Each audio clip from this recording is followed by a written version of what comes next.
The scream tore through the house like lightning, shattering the peace of that Sunday afternoon. The sound of Jimmy's hand slamming the dining table made the picture frames on the walls tremble, while the words of his 14-year-old daughter still echoed in the air. "Dad, I'm pregnant." Julia stood frozen, her brown eyes fixed on the man who had always been her hero, now transformed into a stranger by the weight of 2 words.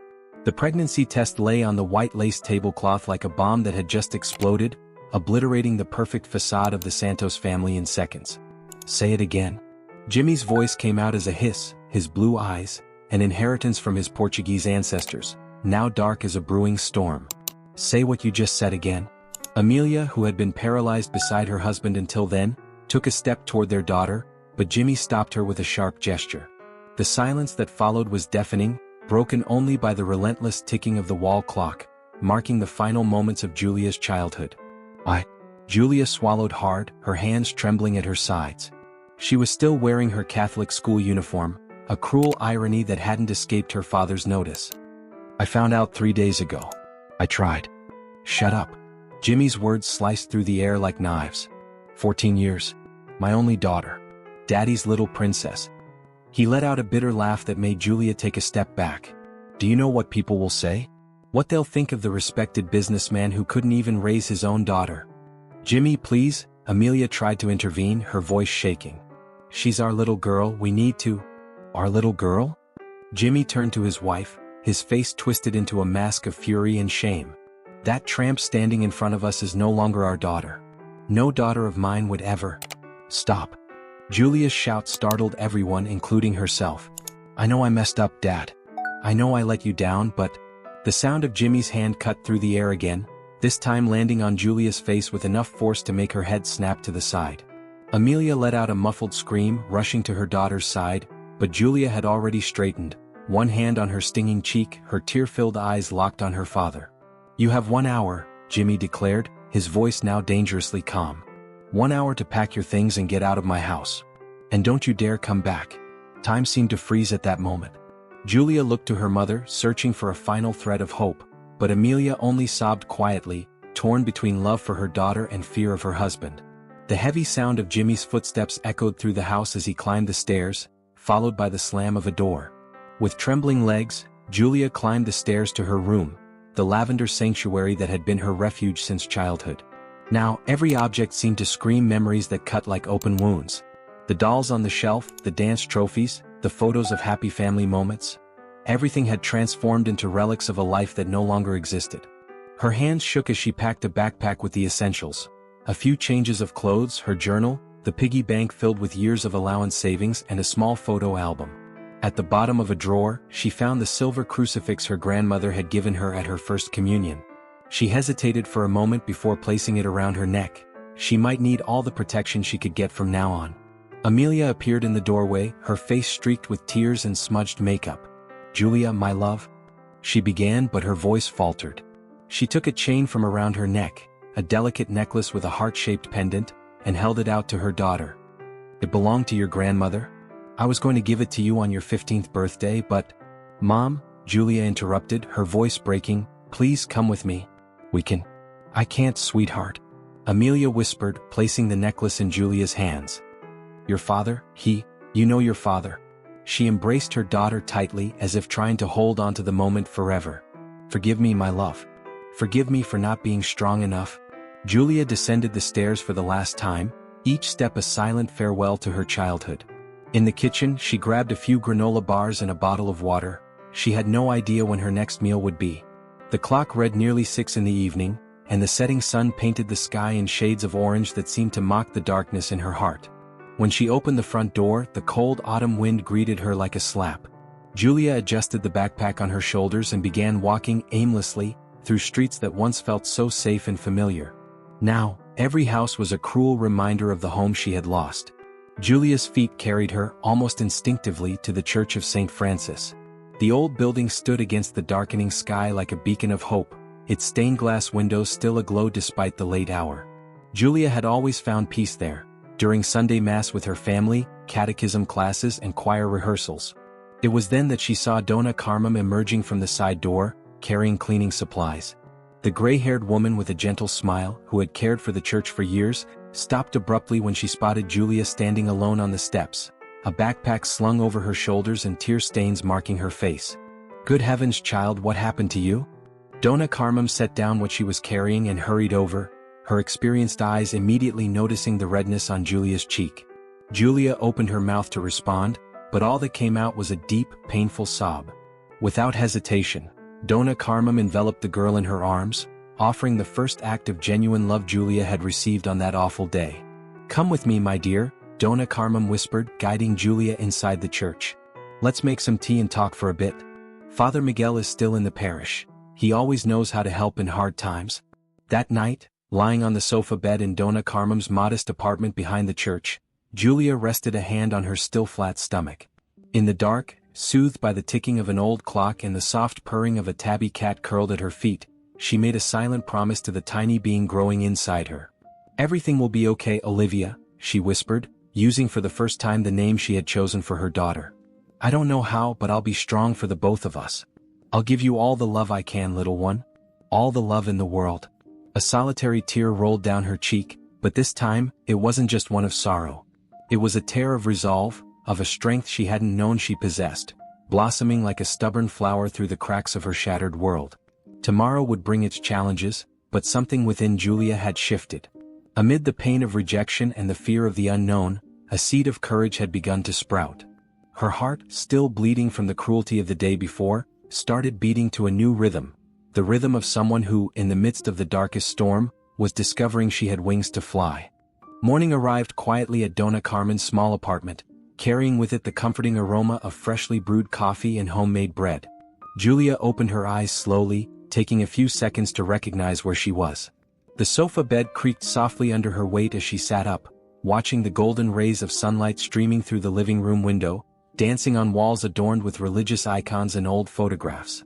"Did you sleep well, my dear?" Donna Carmen's gentle voice came from the tiny kitchen, where she was already bustling about, preparing breakfast. "Come now, you need to eat properly, for yourself and the little one." Julia walked into the kitchen, her bare feet brushing against the cold tiled floor. The table was set with such care that it made her heart ache, a floral tablecloth, matching cups, and homemade jam in a glass jar. It was a stark contrast to the hurried mornings at her own home, where everyone rushed to meet their own demands. "Father Miguel will stop by after the 7 o'clock mass," Donna Carmen said, placing a generous slice of cake in front of Julia. "He knows people who can help us. There's a support house for young mothers, you know? A beautiful place with medical care and everything you might need." The words, young mothers, hit Julia like a punch in the stomach. It was real. It was happening. Instinctively, she placed a hand on her belly, feeling the weight of the responsibility she now carried. "But I can't," Julia began, her voice trembling. "You're already doing so much for me. I need to find a job, a place to stay." Donna Carmem interrupted her, placing her hand over Julia's on the table. "You're only 14, girl. Your only concern right now should be taking care of yourself and this baby. The rest we'll figure out with time and faith."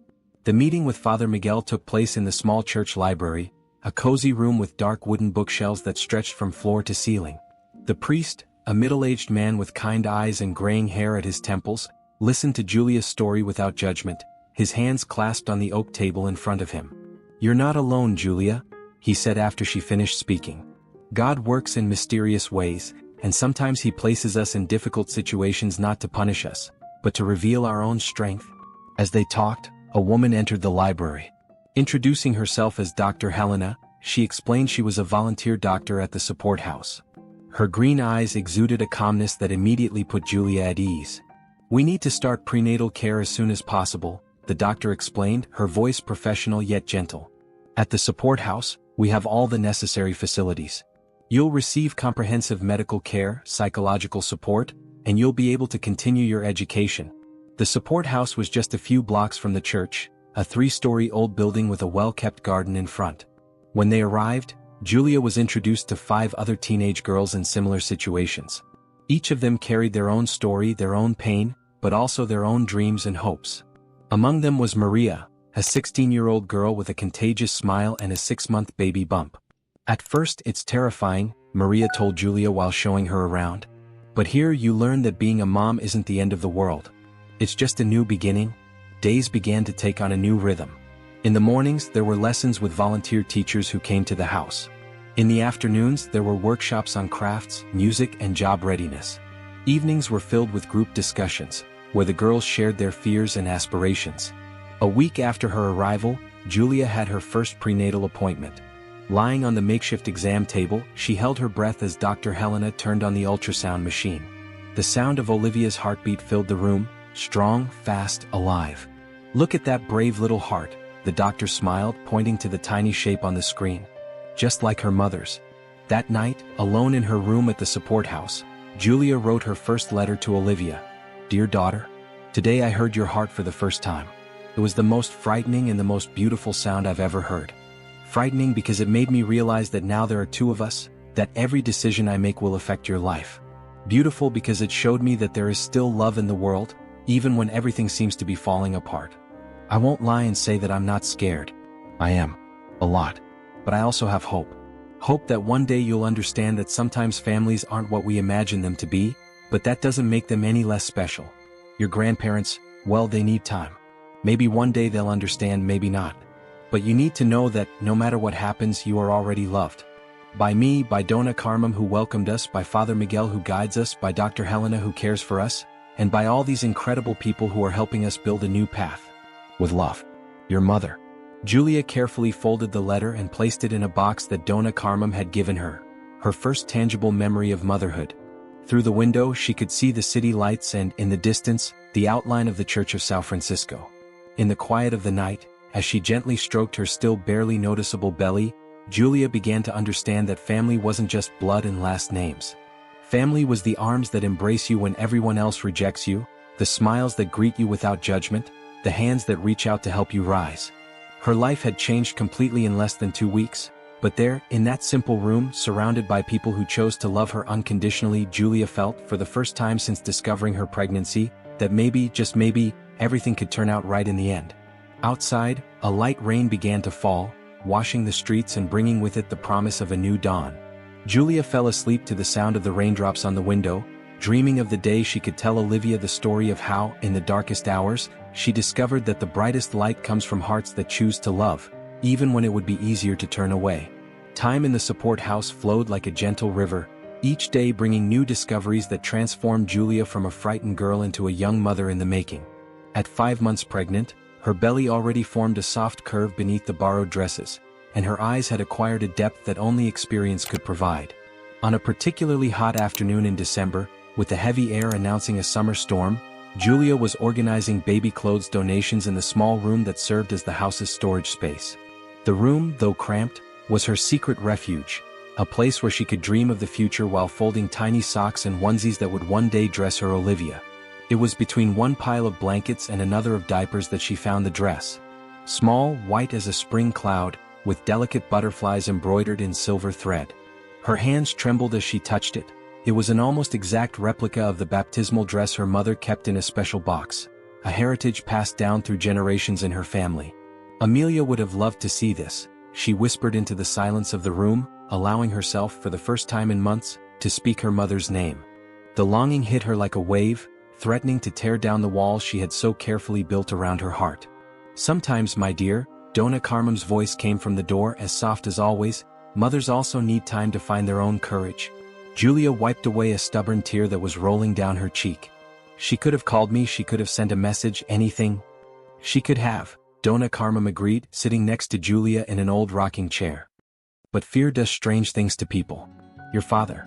Well, some people confuse love with control and end up imprisoning not only those they say they love but themselves too." The silence that followed was filled with the distant sound of laughter from the garden, where other residents were playing with their babies who had already been born. The support house, which initially seemed like a place of gathered sorrows, had transformed into a sanctuary of hope and new beginnings. Maria, who had arrived 3 months before Julia, was the living example of this transformation. At 16, carrying an 8-month belly, she radiated a contagious joy that inspired all the other girls.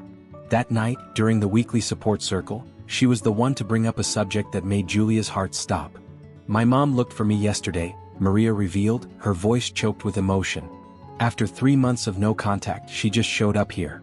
She was different, thinner with deep dark circles. She said she hasn't been able to sleep since she sent me away, that she misses me every day, that she wants to be part of her grandchild's life? The silence that followed her revelation was thick with meaning and possibility.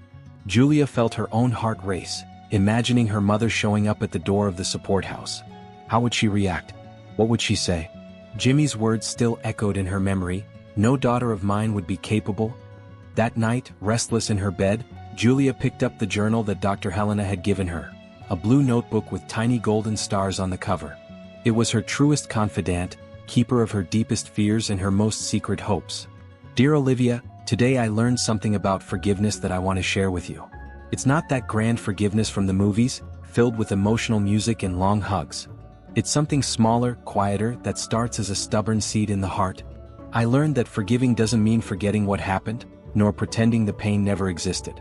It means choosing not to let that pain define who we are or who we can become. Your grandparents, they made mistakes.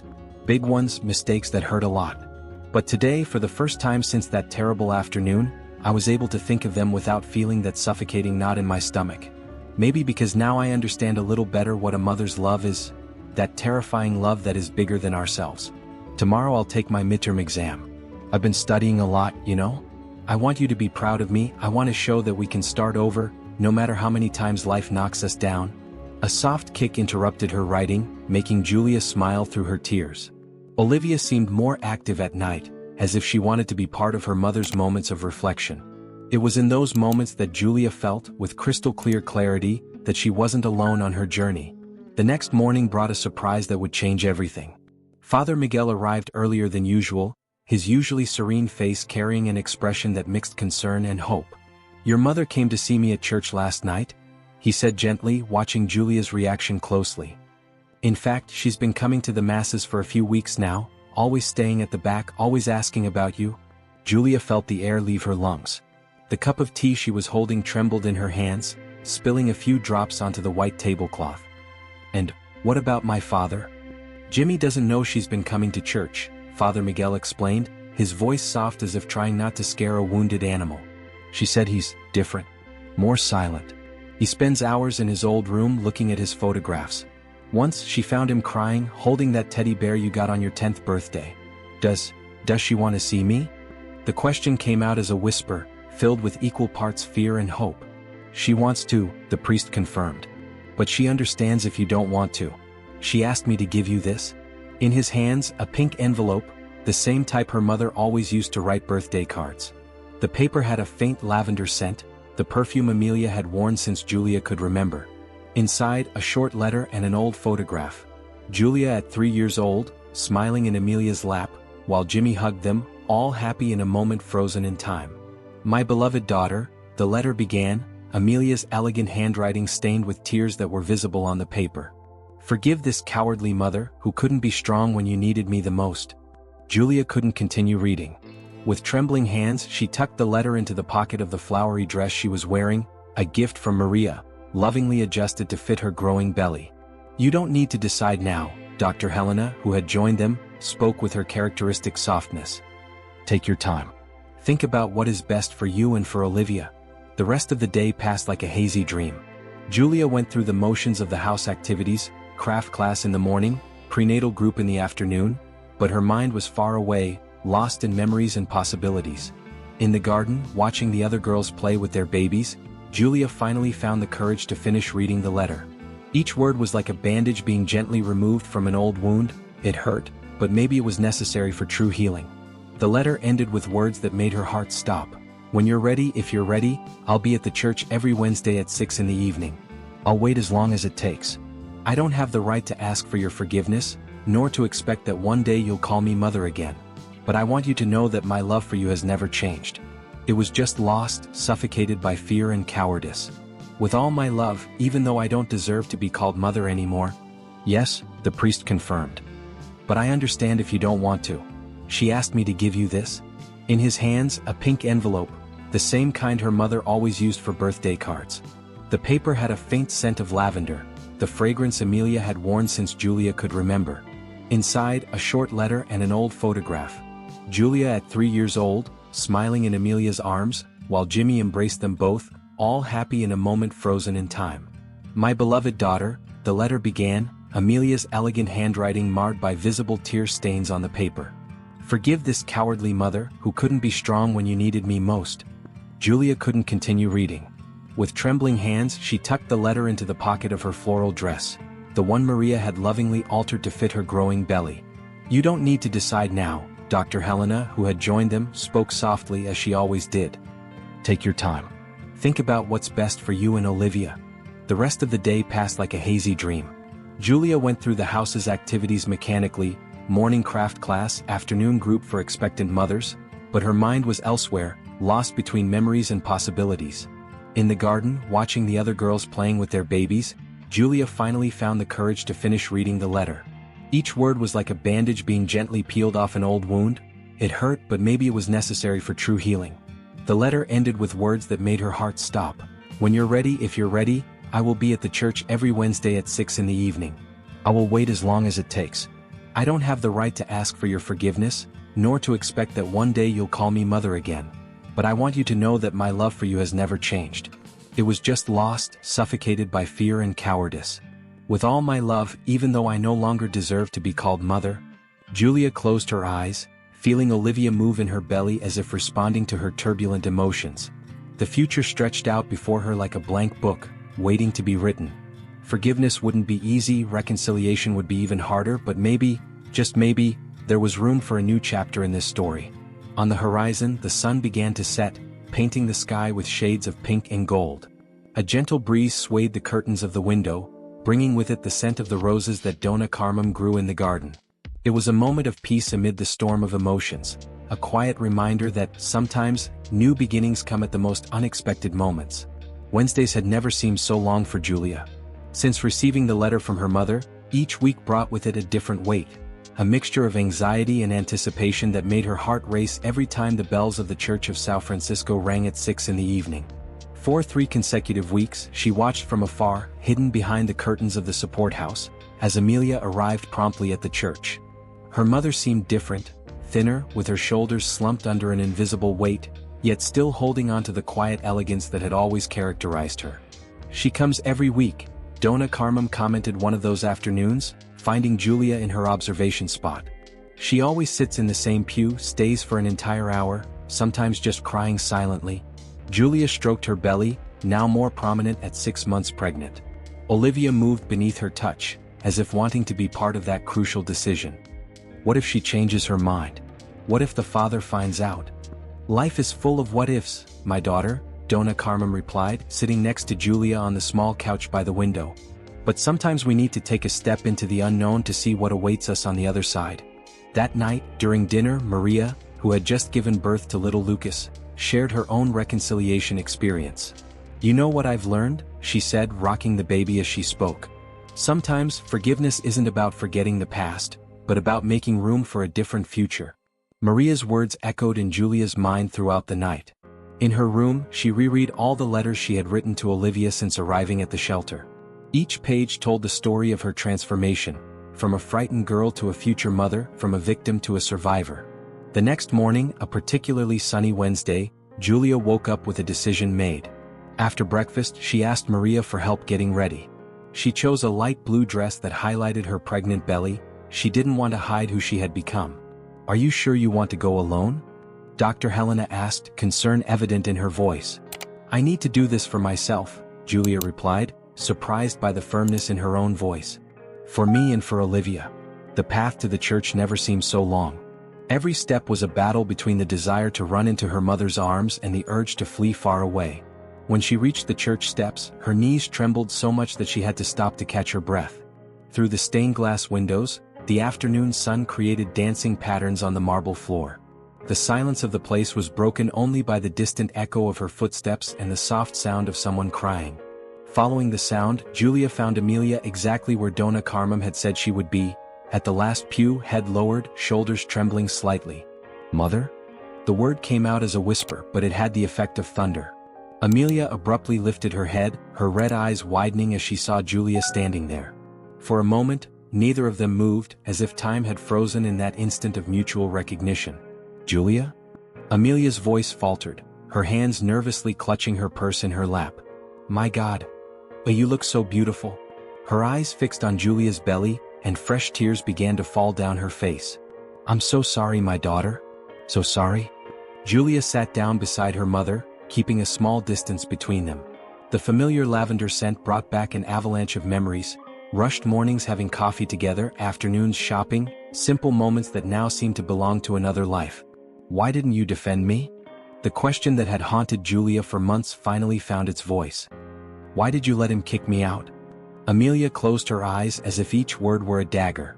"Because I'm a coward," she replied after a long silence. "Because I spent so much time being Jimmy's perfect wife, the perfect mother, the perfect woman in society's eyes, that I forgot how to just be a mother. When you needed me most, I failed in the worst possible way. Does he know you come here?" "No," Amelia replied, twisting her hands in her lap. "Jimmy is different. He spends hours in his room looking at your pictures. Sometimes I hear him crying at night, but during the day he pretends you never existed." Julia felt Olivia move as if responding to the tension of the moment. Instinctively, she placed her hand on her belly. The gesture didn't go unnoticed by Amelia, whose eyes followed the movement with a mix of pain and fascination. "Is it a girl?" she asked softly. "Yes," Julia replied, allowing herself a small smile. "Olivia." "Olivia," Amelia repeated the name as if tasting it. "It's a beautiful name." A silence settled between them, no longer as heavy as before, but still laden with unspoken words and complex feelings. Julia observed her mother, the hair beginning to show streaks of gray, the new wrinkles around her eyes, the hands that wouldn't stop nervously twisting. "I can't go home," Julia finally said. "Not after everything." "I know," Amelia replied quickly. "I'm not asking for that. I just want to be part of your life again. Both of your lives if you'll allow it. Even if it's just like this, church meetings, conversations." "And what about when your father finds out?" "When that day comes," Amelia answered, a new firmness in her voice, "I'll do what I should have done from the start. I'll stand by your side." At that moment, as if wanting to join the conversation, Olivia kicked particularly hard. Without thinking, Julia took her mother's hand and placed it on her belly. Amelia let out a small sob as she felt the movement. "She's already so strong," Amelia whispered, tears streaming freely down her face. Just like her mother had to learn to be, a voice came from the entrance of the church. It was Donna Carmum, watching the scene with a gentle smile. "And just like her grandmother is learning to be." Julia then allowed her mother to hug her, at first a cautious embrace, which gradually deepened into something more profound, more real. It wasn't a complete forgiveness. Some wounds would need much more time to heal, but it was a start. Can I bring some things for the baby next week?" Amelia asked hesitantly when they finally pulled apart. Julia nodded, wiping her own tears. "Wednesday, same time?" "I'll be here," Amelia promised. "Every Wednesday for as long as it takes." When Julia returned to the support house that night, she felt different. Not exactly lighter. Some burdens don't disappear after just one meeting, but more whole, as if an important piece of her puzzle had finally found its place. In her journal, she wrote, "Dear Olivia, today I met your grandmother. Not in the way I imagined it would be when I found out I was pregnant with you, but perhaps in the way it needed to be. I've learned that sometimes love needs to be rebuilt brick by brick, with patience and courage. Your grandmother isn't perfect. None of us are. But she's trying, and maybe that's the most important thing. When you're born, you'll find a family different from what I dreamed for you, but perhaps more real, more true. And who knows, maybe one day even your grandfather." Julia stopped writing, leaving the sentence unfinished. Some hopes were too delicate to be put into words, even in a journal. For now, it was enough to know she had taken the first step toward healing, not just for herself, but for all the generations that would come after her. Summer arrived with an unexpected force, bringing not only the suffocating heat but also the deepest transformations in Julia's life. At 8 months pregnant, her body carried Olivia with a grace that surprised everyone at the support house. Her weekly meetings with Amelia had become a sacred ritual, a moment of reconnection that, week after week, stitched together the torn pieces of their relationship. It was on one of those Wednesday afternoons, while organizing the small layette her mother had been quietly assembling, that Julia heard a commotion in the hallway of the support house. Maria burst into her room like a hurricane, little Lucas asleep in her arms, her face marked by an urgency that made Julia's heart skip a beat. "Your father," Maria said, breathless. "He's out there." The world seemed to freeze at that moment. Julia staggered toward the window, her legs trembling under the weight of her advanced pregnancy. There he was, Jimmy, standing by the gate of the house, his imposing figure now somehow diminished, his shoulders hunched as though carrying an invisible weight. How did he find out? Julia whispered, her hand instinctively protecting her belly. Your mother, replied Donna Carmem, who had just entered the room. He followed her today. There was an argument at the church. Father Miguel is downstairs with him now.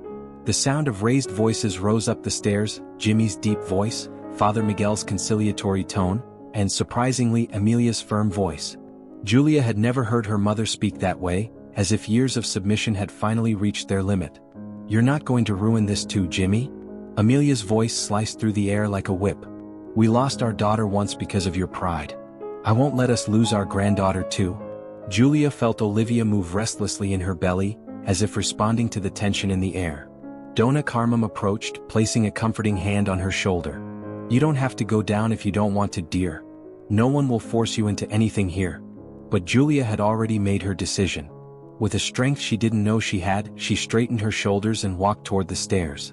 Every step was a challenge, not just because of the weight of her pregnancy, but because of the weight of the memories she carried. When she reached the bottom of the stairs, time seemed to stop.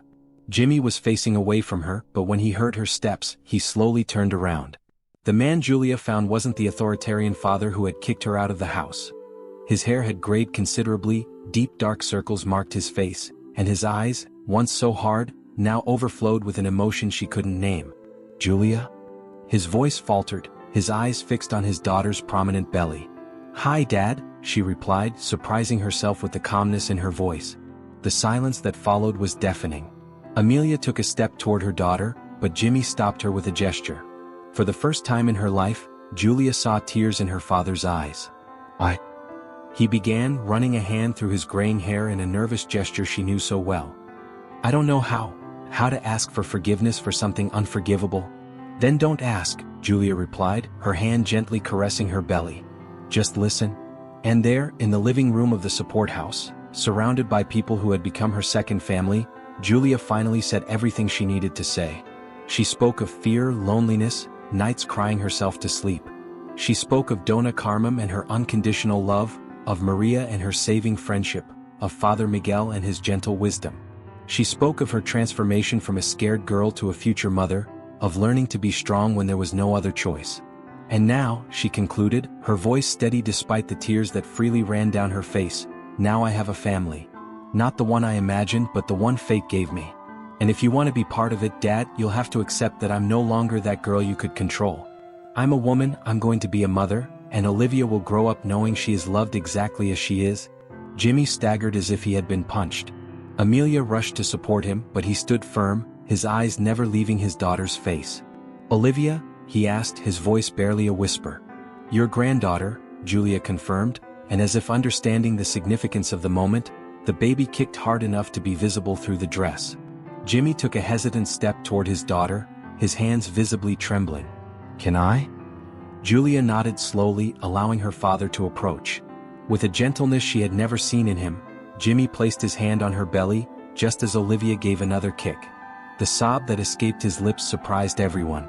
Jimmy, the man Julia had never seen show any weakness, fell to his knees before her, tears now flowing freely.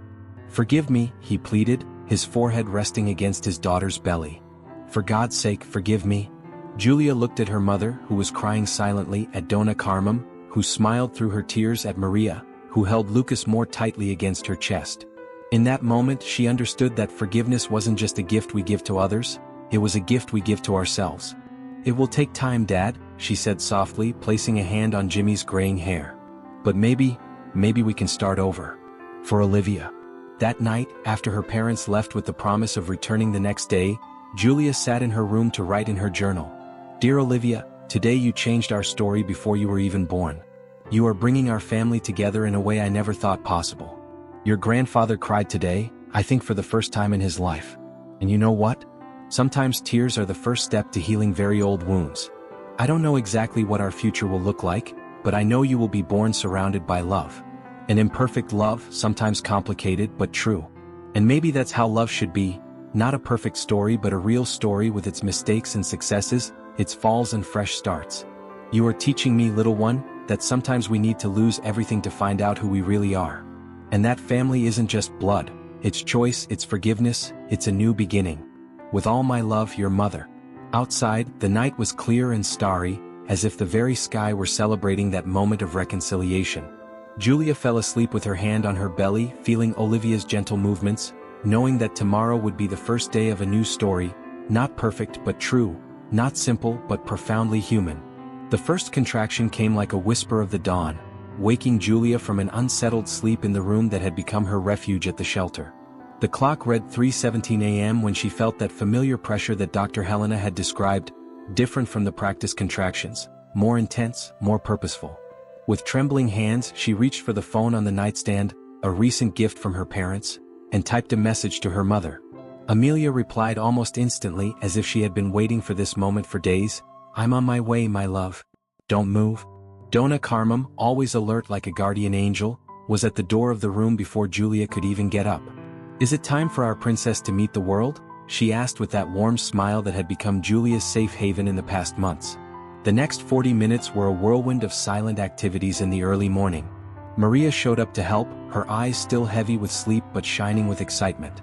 Little Lucas slept soundly in the room next door, oblivious to the commotion signaling the arrival of his future childhood friend. When Amelia arrived, accompanied by a visibly nervous Jimmy, Julia was in the middle of another contraction.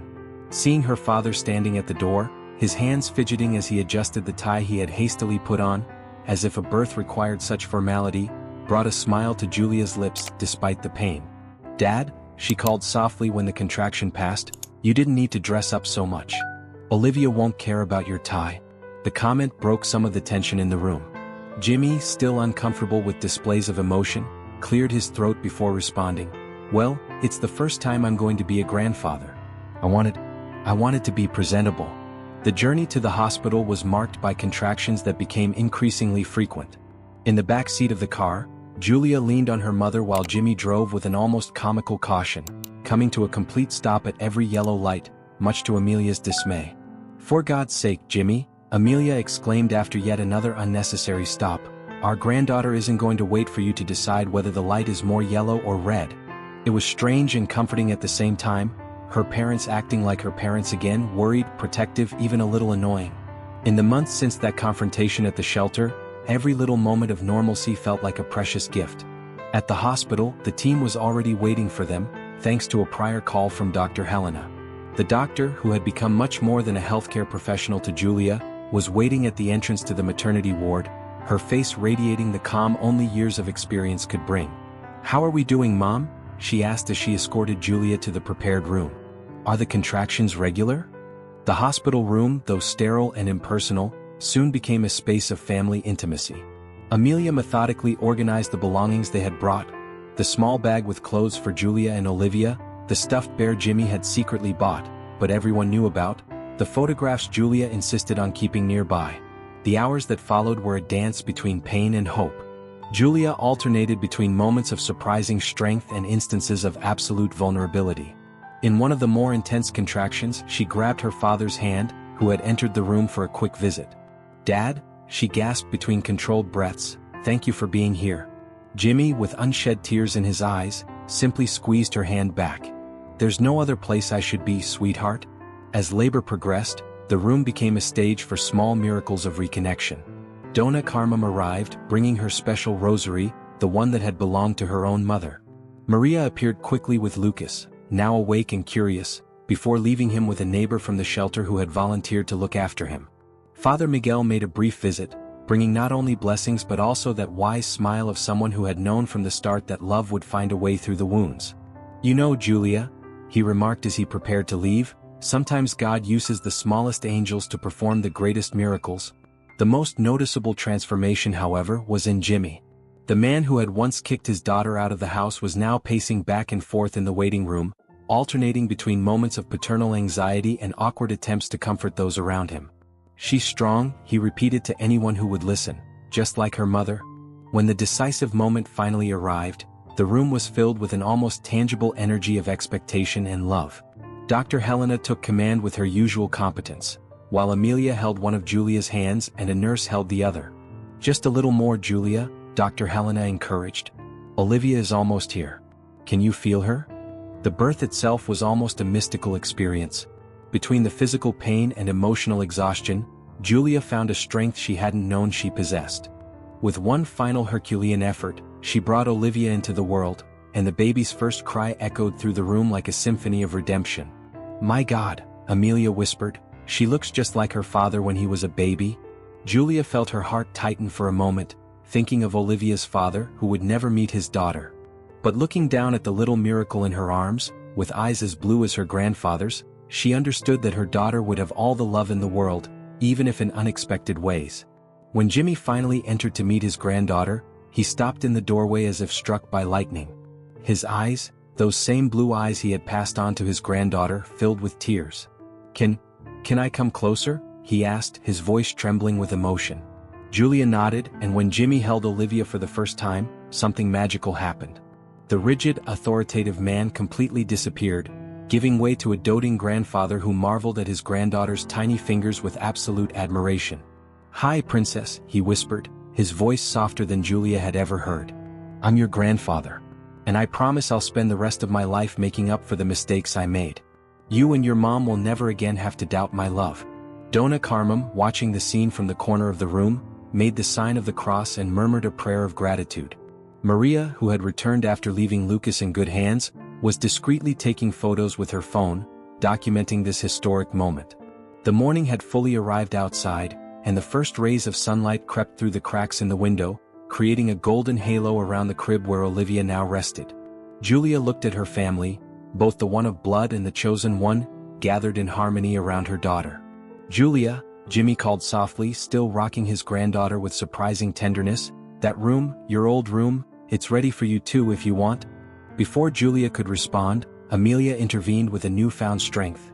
"Jimmy, I think our daughter needs her own space now. We can't go back to what it was before, we need to build something new, something better." To everyone's surprise, Jimmy simply nodded. "You're right," he admitted, looking down at the granddaughter in his arms.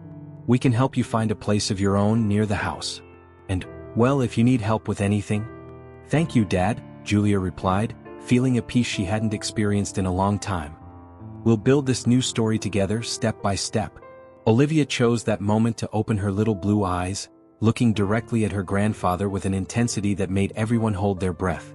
It was as if she understood her role in this story of redemption and love, as if she knew her arrival had sealed a new beginning for them all.